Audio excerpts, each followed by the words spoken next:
Now, some people might call me crazy to go on a silent retreat for 4 days and not eat for 3 of those.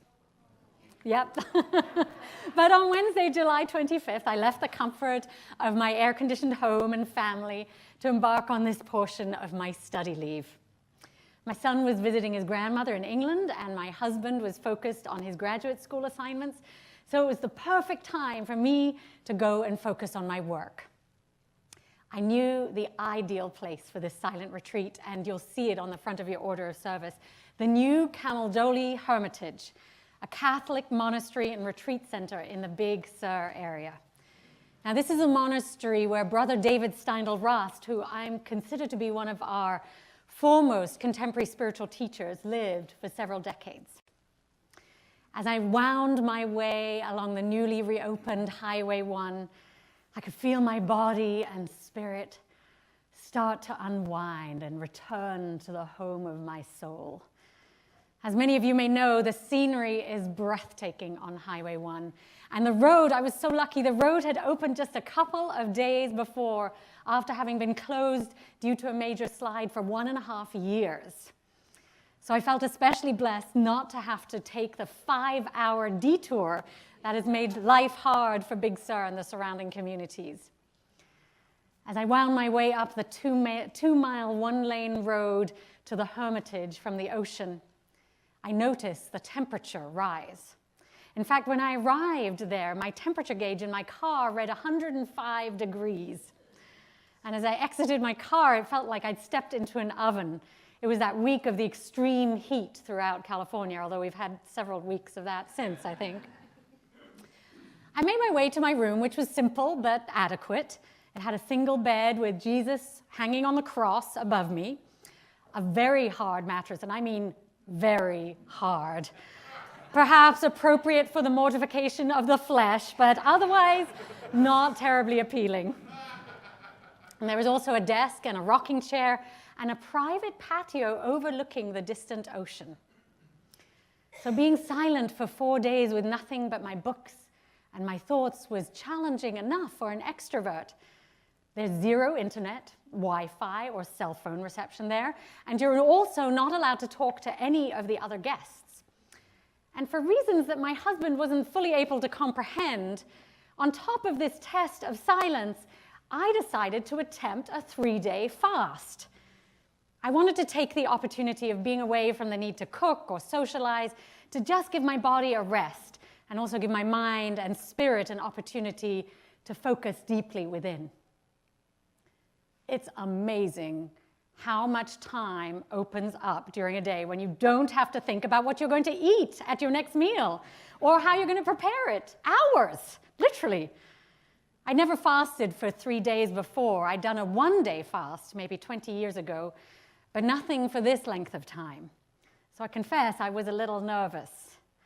On my drive up, I stopped at 3 p.m.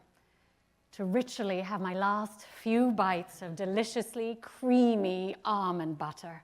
And I relished every bit of it, aware that it would be my last food for a while. It was the perfect opportunity to fast. I'd done a lot of research on the internet to learn of the pros and cons, and mostly people were recommending it as a chance to reset the body and improve your health. In fact, the research indicated that this was actually a truer way for us humans to eat. Since as cave people, we never knew when our next meal would come, so our genetics allow us to go without food for several days when necessary. And of course, I was inspired by Gandhi and his hunger strike. And I remembered the iron-jawed angels, the women who in the early 20th century refused to eat until women got the vote. Now, I wasn't going to do this as a protest, but they offered me inspiration. And I also thought of the millions of people around the world who have no choice but to be hungry, particularly the millions of starving children. My own privileged reasons for fasting focused on the load it would take off my stomach and to become clearer about what was most healthy and life-giving to eat going forward. But secretly, I confess I was also scared. Would I get headaches and feel unbelievably hungry? Would I have the courage to persevere in the face of cravings and fatigue? Would I get weak and depressed? Would I get hangry, the new word for being angry because you're hungry? I had no idea. So when I arrived at the Hermitage and told the monk I would be on a fast, he told me, just keep praying the whole time. Thanks, I said, wondering if that wasn't what he said to every guest arriving there, regardless of their challenge. But it actually hadn't crossed my mind until he said it. And it seemed like a good idea. When the going got tough, I could always meditate and pray and surrender to a force larger than my own physical discomfort. In fact, I started my time there by attending a Vespers service with the monks, during which they sing their prayers and Bible readings for 30 minutes. And that was followed by a half-hour meditation. It was devilishly hot in the chapel where there was no air conditioning. Sweat beads were dripping down my back, and I was wearing shorts and a t-shirt. I felt such empathy for the monks who were wearing their long, thick robes. Now, beyond the heat, the Vespers service was challenging for me in that it seemed to be a lot of men bowing and praying to a judgmental male god and asking him to forgive our sins. So instead, I focused on the chanting, which was beautiful. And I simply let go of some of the triggering words, which I often invite you to do as well. And the meditation was lovely and centering, and though I felt self-conscious that I was not bowing deeply enough before and after, it was very restorative. Later, I returned to my room rather nervous, knowing that I couldn't distract myself with some dinner, which is where everyone else was going. I began to notice that the biggest struggle was actually in my mind. Isn't that often the case? So instead, I went for a stroll, and I watched the setting sun shed its twilight on the soaring, majestic mountains and the huge full moon rise. It was that night of the blue moon, the full blue moon, and it was spectacular.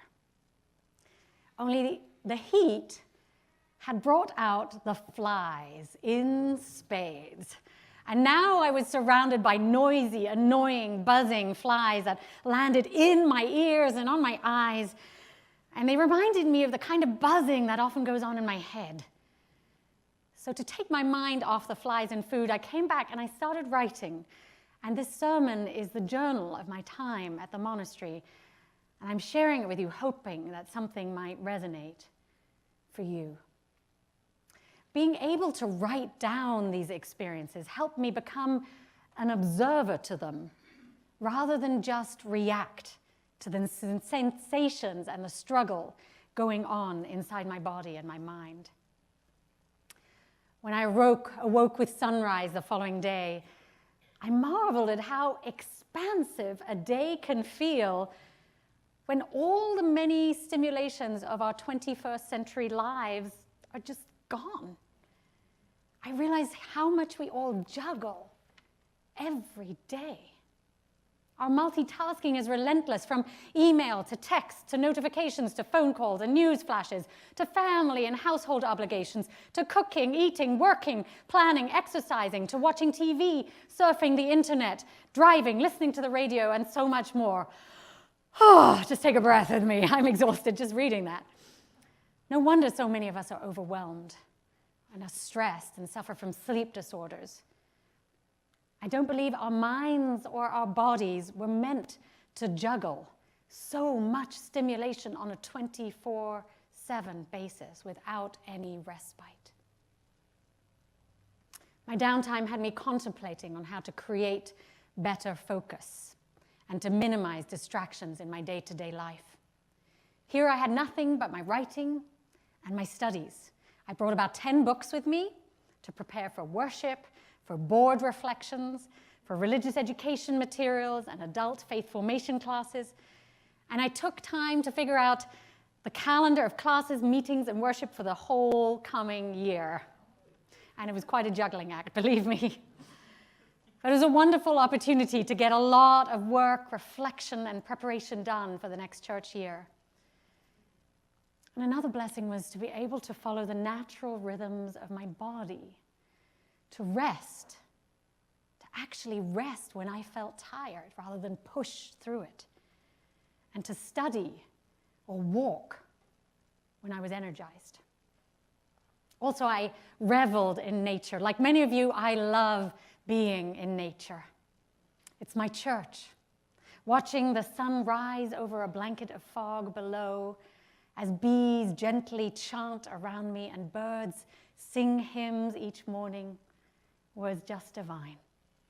Sitting by bubbling brook under the shade and scent of redwood trees was sacred, and watching dolphins play near a rocky beach as the waves came crashing in was my religious education. And I kept seeing conejos, adorable, friendly rabbits, which reminded me, guess what, of you, dear souls. Because no humans were talking, the peace was profound, day and night. I was happy only hearing the wind in the trees and the occasional white noise of a few cars coming and going from afar. By noon that first day, my stomach was beginning to rumble, and rumble loud. I hadn't eaten in almost 24 hours, and I noticed how often I'd think about food.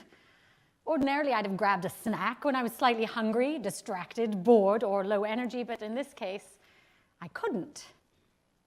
So it was interesting to notice how much of a habit eating is, and how the simple act of choosing, tasting, and chewing food is so engaging and fulfilling for the senses. I was fortunate that I hadn't been eating sugar or carbohydrates for about a month before this fast, so I didn't undergo any withdrawal symptoms, which I understand you can have in a major way. But what struck me most was how slowly time goes when there are no meals, how long an hour is without any distractions. And even nature was hard to escape into since it was just too hot to be comfortable outside. There was a big clock in my room that seemed to have an exceptionally loud, almost rude volume to its tick-tock. Yeah, you got it. I'd find myself watching and listening to it as seconds and minutes passed agonizingly slowly. But at 1 o'clock, I decided I was going to go to the kitchen to get some water. Bad idea. There was a huge spread of delicious-smelling food, vegetables galore, and just the kind of food I love to eat. And a monk who was clearing up asked me if I'd gotten all the food I needed. I told him I was fasting, whereby he replied by saying several times in an admiring and knowing way, "Good for you. Good for you." It was the encouragement I needed to go on in the face of delicious, fresh, mouth-watering, succulent, savory, colorful, luscious, inviting food. Maybe I should just drop this whole crazy idea. Whose idea was this anyway? Am I really inflicting this on myself? Did I really think this through? Look at the beautiful, abundant, organic food here. Maybe the monk is saying, "Good for you," because he knows that food is good for me. Maybe it means I should just break bread with him and eat the abundant food here. It'd be rude for me not to partake, right? I was still standing there when the monk took away the last mouth-watering, precious food. And I wondered if I looked a little crazy. He didn't say anything as I turned and walked back to my room, wondering if a nap might help. Later that same afternoon, the hunger returned, worse this time, and I really started craving food, and I started to feel lightheaded and weak. The first monk's suggestion resurfaced, so I went to the chapel to pray and pray, to surrender this struggle to something greater than me. And if I was going to make it through this, I needed some support beyond my own willpower. I needed a higher power of some kind. I reminded myself why I was doing this. My body wasn't calling me to eat as much as my mind was yearning for comfort and the familiar. Food is soothing, it's distracting, and it's satisfying. And I began to see more clearly how we're continually run by patterns and thoughts around food. The third day, miraculously, I did not wake up feeling hungry. I was grateful to have energy to go for an early morning walk and dance. I walked along the side of the mountain with breathtaking views over the thick layer of fog nestled into the coastline below. I passed a large wooden cross with a wreath of thorns on it, propped up against a large stone. And I mused at the meaning of the cross. Did Jesus really die for our sins? To me, Jesus is an inspirational teacher who spoke of and led with love. So what about his life could this cross with thorns teach me? And then I realized that this is a symbol of suffering. It spoke to me about dealing with struggle. Jesus underwent enormous suffering in life, with people misunderstanding him, rejecting him, denying him, and eventually killing him. A man preaching a message of love and inclusion, of compassion and dignity, of social justice for all, yet he was rejected and tortured by those who valued power over love. Jesus and the Buddha teach us that suffering in life is inevitable, no matter who you are. Suffering happens to us all in some way, through loss or poverty or oppression or illness or hurt. So many of us strive for happiness, thinking we'll eventually get there and that we'll then be free from suffering. But life isn't made that way, is it? We are sentient, fallible, temporal beings. We all suffer. We will all experience both the highs and lows of life and eventually die. So as I reflected about Jesus on the cross, as well as the first noble truth in Buddhism, that suffering was inevitable, I was reminded that how we deal with suffering is what matters. Finding equanimity in the midst of struggle, while continuing to stand for what's good and loving, is what these great spiritual teachers are modeling. Taming our monkey mind, reframing our negative thoughts, developing an unshakable peace of mind so that we can continue to be loving and compassionate, as well as advocates for justice, even in the midst of suffering. This is what the great teachers are inviting us to learn, I believe. And this is enormously challenging. I, for one, have not mastered this, but I continue to practice daily. And I invite you to take on that practice when life presents you challenges. Are you willing to try? Later that day, I was feeling weak but contented. I could feel myself dropping into a deeper space filled with silence and gratitude. And by the morning of day 3, I was actually feeling amazing. I had no interest in food anymore. My mind was clear and peaceful. I went for a long walk and felt perfectly strong. At this point, I felt like I could continue this for much longer than 3 days. Who needs food anyway? I was in fact grieving a little that I was going to start eating again that evening. But then at noon, it hit me. A huge hunger pang, and I even verged on that hangry word we talked about. I quickly discarded the idea of going on longer. I continued my fast for a few more hours until 3:30, when I broke it exactly 72 hours after I began, because I was desperately hungry by this time.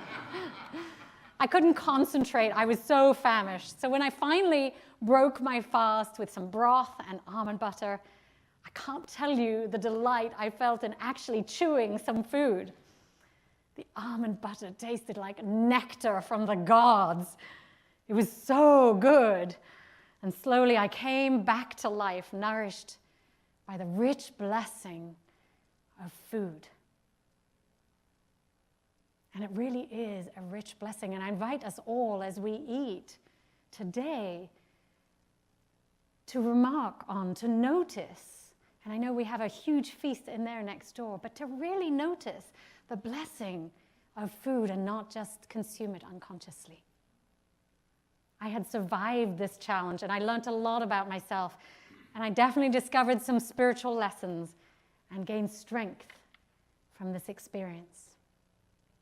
So I invite you, if you're able, not necessarily to do a 3-day fast, but to take some time out of your busy, constant, hectic life, even just an afternoon. Slow down. Spend a while going deep within. Perhaps challenge yourself to transform some long-held pattern that's not serving you. Give yourself to quiet, to meditation, to reading, reflection, or prayer.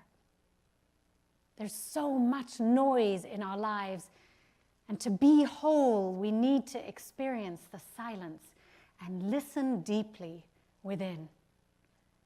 We need to nourish our souls and allow ourselves to surrender to life's teachings.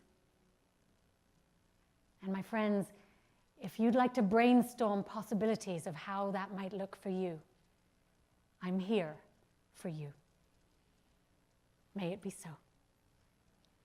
Blessed be.